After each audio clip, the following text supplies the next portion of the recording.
I was about to lay down for bed, and then I realized I haven't made a video today, and I've been doing so good. And the rule was it had to be at least 5 seconds, and it's already 12 seconds now, and it doesn't have to be good, it just have to be edited. I've already beat all the criteria, so whatever I say now is all good. So basically, it's my birthday, in a few days. It's Saturday right now, technically Sunday because it's midnight, but today's Saturday. And my birthday's on Thursday. And I'm getting closer to 30. I'm gonna be 26. And I feel really old. And I'm constantly judging myself on where I think I need to be in life. And every time I have a birthday, it reminds me that I'm not where I want to be. And at first I'd be thinking, oh, it sounds like you have a ridiculous high standard for yourself, and oh man, you just need to be realistic. Is wanting to be able to be an independent person in your mid-20s, is that a high standard? Apparently it is. I don't know. I don't know. Sometimes I wonder if my student loans are the reason I can't afford a rent payment. Or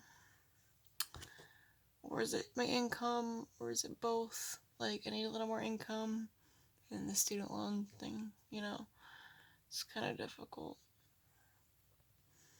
I don't know. I feel like very directionless. Not in like a sad, mopey, depressed way, just in like a matter-of-fact, realistic way. It's just, where am I going? What am I doing? I haven't a clue. I haven't the foggiest idea. I get that that's normal, at least nowadays. I don't know.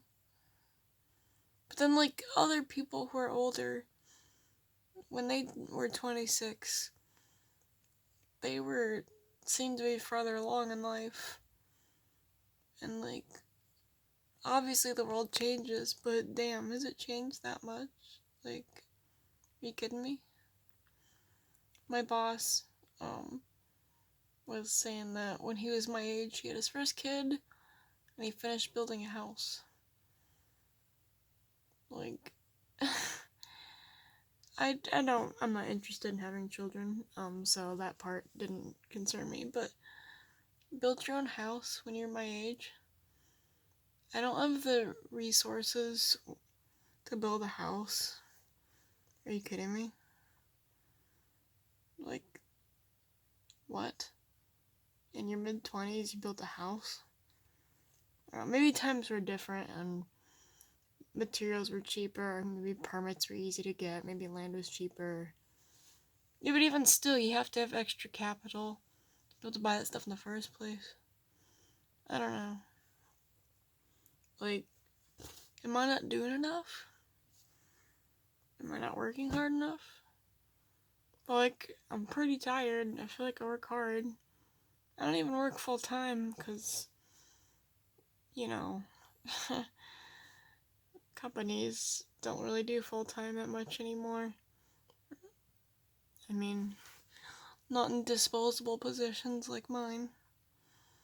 If you have like a specialist job, I'm sure they probably want you full time because the extra skill takes time to invest in and it's harder to get. But for a job where you're a disposable person, you're replaceable, everybody's like part-time now.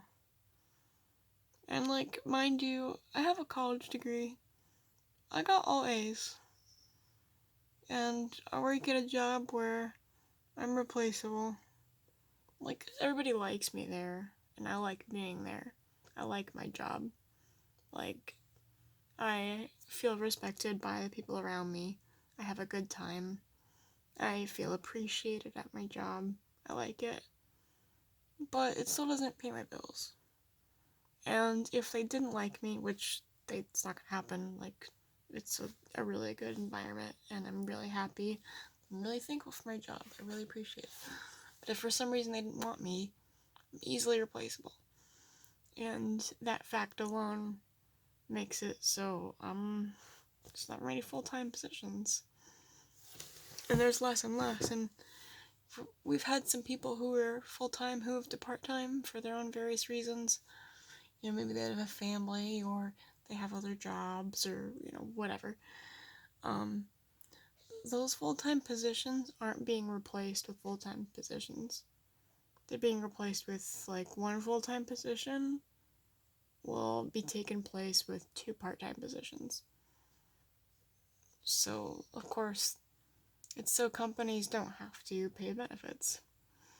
And I know there's a lot of people like, oh, see, that's why it's all evil, because when you make people pay benefits, they just cut everybody. I'm like, yeah, but didn't back in the 50s, benefits weren't required, but, they were still part of the job anyway. My point is, whether benefits are required or not, benefits had been a part of full-time positions, and that was pretty normal. So, in the 50s, let's say benefits were forced. Still benefits. That's something people are used to. Okay, 50s, other world, benefits are not forced. They're not required. They're not mandated for full-time employees. They're still given. Okay, so what's the difference? If the circumstances are the same, who cares what the motive is? Because it doesn't actually change anything. Do you understand what I'm saying? You get 2 different scenarios. Required benefits, non-required benefits. Both end up having benefits anyway, right? Full-time position benefits in both these universes. Do you really think that the fact that something's required just magically makes it so people don't want to do it? I know people are rebellious by nature. I get that. People want to be jerks and not want to be told what to do. I get that. But do you really think every major company has just suddenly decided to be rebellious? Really? Or do you think other stuff's going on? Which one seems more probable? Do you think everybody's just real deep in their primordial human nature to rebel against being told what to do, against authoritarian figures? I think every single company just decided to do that and didn't do that in the 50s. Do you see what I'm saying? That doesn't make sense. That's the argument people go to all the time. And I get it. If you're only looking at things at a surface level, and you're going based off of how you believe humans behave, it's easy to come to conclusions like that. But when you really sit and examine, and compare the 2 contrasting statements you're making, it doesn't add up. There's gotta be more information that's being left out here. And I'm sure people smarter than me, who spend more time researching, have answers readily available. And I'd love to hear them. But, I don't know, I don't know, did people just become greedier? Or I'm sure people have always been greedy. Is greed more economically viable? You know what I mean? Is being a greedy person make more financial sense than it used to? Is that it? I don't know, it's just really frustrating because I'm a hard worker, and work is really important to me. I like working somewhere that I believe in the company, I believe in what I'm doing, I feel respected and appreciated, I like my job. That's important to me. It's not like I'm lazy or anything. I'm intelligent. And yet it's so difficult to find a living wage with living hours. It's frustrating.